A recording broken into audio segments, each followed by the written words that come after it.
disasters. But I digress. These media sources are comparing the LA firefighting response to Chongqing's in 2022. They're doing it to show how China, more specifically the CCP, is allegedly more competent at natural disaster response than the US, and is able to prevent natural disasters ahead of time thanks to the Chinese socialist system. As for unnatural disasters, not so much. At least California's problems are just contained to California. Really, they say Los Angeles residents should learn from Chongqing. And it's not just the mainstream Chinese media. Pro-CCP English-speaking influencers are also pushing this narrative on X to make the CCP look good and the US look bad. I wonder who started that fire so the CCP could show off all 4 of its functional firefighting drones. The smear campaigns against the United States works by touting the response to the wildfires in Chongqing of CPC members, soldiers, masses, and firefighters who together stood as a wall of light between the fire and the city. There's just one problem. China actually kind of sucks at dealing with natural disasters. The Chongqing example worked out, but only after local biker clubs carried firefighters up the mountainside to the fire, which says a lot about China's amazing socialist system and its resources. And other natural disasters have not been dealt with as smoothly. Remember when I mentioned the recent earthquake in Tibet? Chinese state-run media would have you believe that aid is going quickly and smoothly to those affected areas. Wow, look at all these workers working hard. According to Chinese officials, only 126 people died. That's almost fewer than they torture to death every week. But as usual, there are doubts about China's official casualty rate. Radio Free Asia sources said that at least 100 people died in one Tibetan village alone. But it's hard to get an accurate picture since China is so opaque about data. In fact, China is banning monks and aid workers from visiting quake-hit areas in Tibet, which is totally something that authoritarian governments do when everything in the area is going smoothly. The CCP is also deleting photos and videos about the earthquake from social media. They're focusing instead on pumping out propaganda. Just look at all the smiling children cheering and singing with their rescuer. China makes itself look good while deleting online content that makes it look bad all the time. So don't let the CCP memory hole you into forgetting how Chinese officials deliberately flooded towns in 2023, or how Chinese officials enforced insane COVID lockdown policies that got in the way of putting down an apartment fire in Urumqi, Xinjiang, which in turn sparked massive protests that called for Xi Jinping to step down.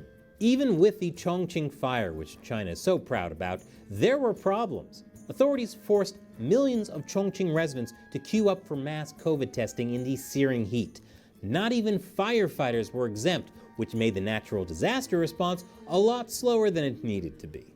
The Chinese government doesn't really care about people's lives. The CCP is essentially one big no lives matter row. The fact that China censored this clip of China's Vice Minister of Foreign Affairs perfectly illustrates this.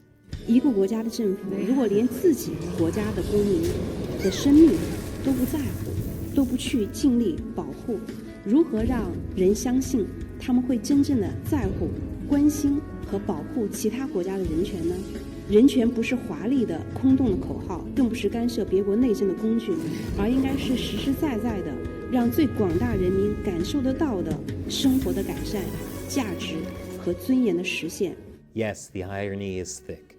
But keep your eye out for this. This is a propaganda campaign being waged all across social media, trying to demoralize Americans into believing that the US sucks and China is great. But it's a lie. Remember, there's a reason why wealthy Americans aren't fleeing to China. And now, as promised, Operation Honeypot. Some very interesting developments ahead. A week ago, I launched this video exposing how China Uncensored had mysteriously and suddenly lost over half of our viewership following the US presidential election in November. We also talked about how it wasn't just us. Other anti-CCP YouTubers had experienced the same thing. You, China Uncensored viewers, told us in a survey how YouTube was secretly unsubscribing many of you, not notifying you of our videos, and recommending pro-CCP content instead of our channel. Meanwhile, our YouTube rep said the problem was we weren't getting enough engagement in our videos. Yes, clearly it was all our fault.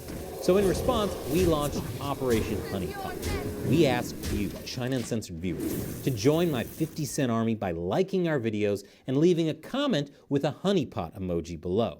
We wanted to see if more engagement actually made a difference. Well, your response has blown us away. Since then, we've gotten more than 30,000 honeypot comments. That's amazing.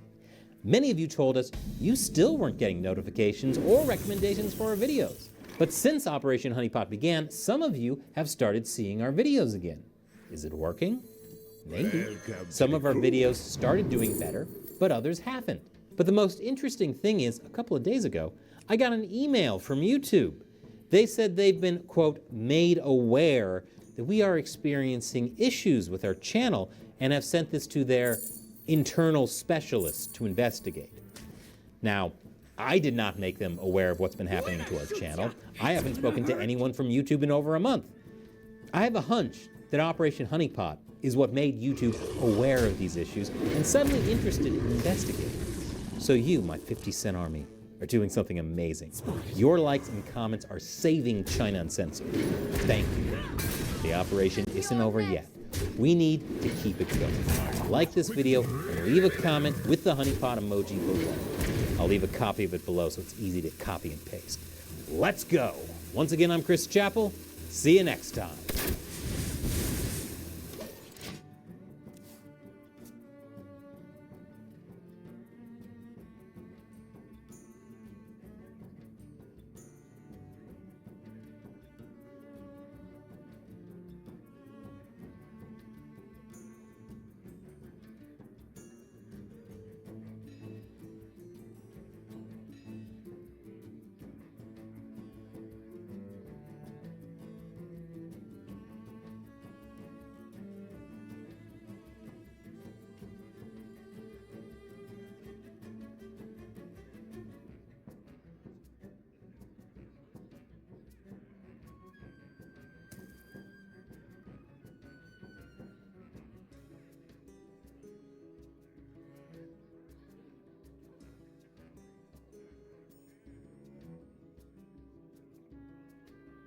Time waits for no one.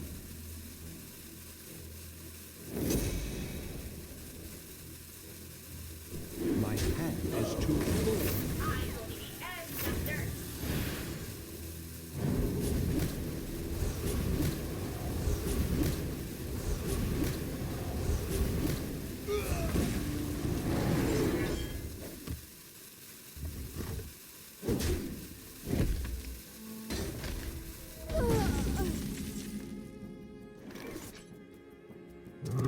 I will be ancestors.